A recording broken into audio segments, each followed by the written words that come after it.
Picture this. You are handed an axe by your own dad and told to strike down your mother. What even goes through your mind in that moment? What happens when the ultimate test of loyalty requires an absolute, just completely unthinkable act? It's a scenario that totally defies our modern sensibilities, but in the realm of ancient mythology, it is a reality that sets the stage for some truly epic consequences. Welcome back to The Explainer. I'm so glad you're here with us. Today, we're unpacking a remarkably dense, incredibly dramatic excerpt from the ancient Indian epic, the Mahabharata. And you might be wondering, why look at this specific ancient text today? Well, because it offers this fascinating, extreme case study on rigid codes of honor, incredible magic, and how just one single moment of weakness can spark an inescapable chain reaction of devastating violence. Okay, let's dive right into Section 1, the impossible command, a moment of desire and a father's wrath. So, we start with the patriarch of this family, a powerful ascetic named Jamadagni, and he utters this chilling directive: "Kill this wicked mother of thine, without compunction, O my son." That is a brutal demand. To truly grasp how we even arrive at this extreme moment of life and death, we really have to understand the strict rules and the incredibly high stakes of the ancient world that these characters are living in. You see, Jamadagni and his wife, Renuka, lived in a hermitage. Now, we're not just talking about some quiet, cozy cabin in the woods here. A hermitage was a highly secluded space, strictly devoted to stunning the Veda, enduring rigid austerities, and practicing secret penances. In this specific environment, absolute purity wasn't just a nice moral preference. It was the literal source of their spiritual power in their existence. Any lapse in that purity was absolutely catastrophic.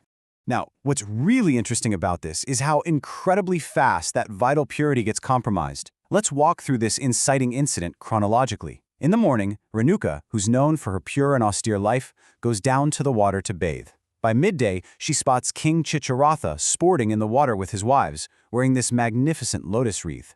And at that exact moment, the text tells us she is inspired with an unlawful desire she simply cannot control and becomes polluted within the water. By the afternoon, she returns to the hermitage, completely frightened at heart, and her husband instantly perceives that the luster of her chastity is just gone. And this brilliantly illustrates the brutal consequences of this world. The father orders his 4 older sons to execute their mother. But they completely freeze up. They're confounded, they lose heart, unable to utter a single word. So, in response, Jamadagni instantly curses them. He strips them of their senses and literally turns them into these beast-like, inanimate objects. But then Rama, the youngest son, arrives. Given the exact same horrific command, Rama doesn't blink. He shows immediate, unquestioning obedience. He just takes up an axe and severs his mother's head. Which brings us to Section 2, Obedience and Resurrection. We're going to look at the mechanics of mythological boons. So, the crucial point is how Rama handles the aftermath. Jamadagni's wrath is totally appeased by Rama's obedience, so he offers his son absolutely anything he desires as a reward. And Rama, he comes prepared with quite the comprehensive wish list. Step 1, restore his mother's life. Step 2, erase his own memory of the cruel deed. Step 3, cleanse him of any sin for committing matricide. And Step 4, restore his older brothers back to normal. Rama brilliantly uses this divine transactional loophole to systematically undo the exact tragedy he was just forced to participate in. He effectively resurrects his entire family. But, actually, Rama doesn't just stop with his family's restoration. He makes sure to secure his own future too. He asks his dad for 2 highly strategic martial boons: to be unrivaled on the field of battle and to be granted a long life. Keep these specific gifts in the back of your mind because this foresight, it's about to become literally vital for his survival. Moving right along to Section 3, Theft of the Sacred Cow and the Arrival of a Brand New Antagonist. What we are looking at here is a fundamental clash of worlds. On one side, you have Jamadagni's hermitage, which is completely devoted to the Veda, rigid austerities, sacred penances, and offering hospitable reception to guests. On the flip side, we have the son of Kartavirya, a visiting warrior. And this guy is heavily intoxicated with warrior pride.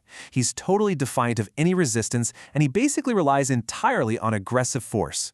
So, when this warrior arrives, Jamadagni's wife actually receives him hospitably, but it isn't nearly enough for him. The warrior escalates the situation dramatically through a whole series of transgressions.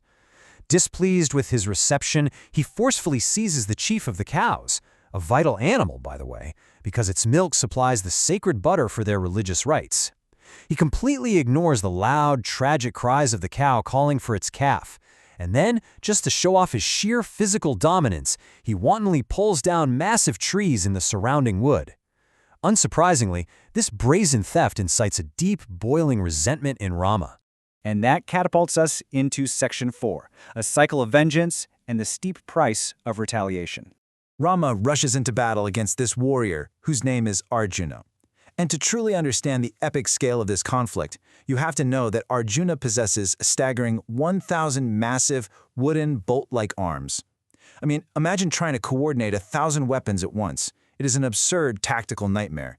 But in his fury, Rama severs every single one of them. You might be wondering, how does he even accomplish an incredible feat like that? Well, the text gives us this very specific, brutal mechanical detail. Rama utilizes sharpened arrows with flattened tips shot from a beautiful bow. He completely overpowers his foe, cutting down those 1,000 massive arms and sending the arrogant warrior right to death's door. It really proves that the boon he asked for earlier, to be unrivaled in battle, was incredibly effective. Let's move to the timeline and see how this builds, because this quickly spirals into a devastating, tit-for-tat escalation of violence. Event 1. Arjuna forcibly steals the sacred cow. Event 2. Rama retaliates, severing Arjuna's 1,000 arms. Event 3. Arjuna's kinsmen, whose wrath is now fully stoked against Rama, seek revenge. While Rama is away, they ambush the hermitage, and because Jamadagni is actively engaged in his rigid penances, he simply refuses to fight back. Which leads us to Event 4. Rama returns bearing fuel for religious rites, only to find his father brutally murdered. The text paints this heartbreaking picture of the climax. It reads, "And while thus attacked by his foes, he repeatedly shouted the name of Rama in a helpless and piteous way." Just think about that. The great, powerful ascetic who earlier commanded the death of his own wife with terrifying authority is brought down by arrows, crying out completely helplessly for the son who had just fought to defend their honor. So Rama returns to find his father laid low, and he grieves exceedingly. Which leaves us with this haunting final question. How does a son, who committed the absolute unthinkable just to save his family, cope when a relentless cycle of vengeance takes his father anyway? It is a deeply tragic irony, leaving us to realize that in this ancient epic, even the ultimate loyalty cannot protect you from the unforgiving mechanics of wrath and retaliation. Thank you so much for joining me for this explainer. I really hope mapping out these complex mythological events has left you with a clear understanding and a burning curiosity to explore even more of these stories. Until next time, keep learning.